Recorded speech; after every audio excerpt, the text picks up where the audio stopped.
Səhər yeməyi üçün tez bazar və çox ləzzətli hazırlaya biləcəyiniz bir resept paylaşıram. İlk öncə lavaşları bu şəkildə bir-birinin üzərinə əlavə edirik və yanlarını bu şəkildə bükürük.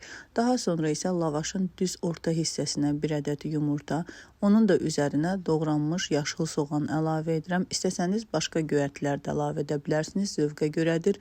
Və üzərinə rəndələnmiş Holland pendiri, duz istiot və mən paprika da əlavə edirəm.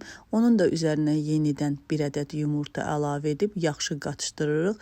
Daha sonra videoda göründüyü kimi lavaşları bu şəkildə bükürəm və daha sonra isə tavaya az miqdarda kərə yağı əlavə edib bu şəkildə yağı tavanın hər yerinə yaydıqdan sonra hazır olan lavaşı tavaya əlavə edirəm. Qapağı örtülü şəkildə hər iki tərəfini 3-4 dəqiqə bişirirəm. İçərisindəki Holland pendiri ərisin deyə bu şəkildə qızarmalıdır və daha sonra isə servis edirəm. İnanılmaz ləzzətli alınır. Yəni həm səhər yeməyi və atışdırmalıq istədikdə bu tez bazar hazırlanan yeməkdən hazırlayıb nuş edə bilərsiniz. Hazırlayacaq olan hər bir kəsə nuş olsun.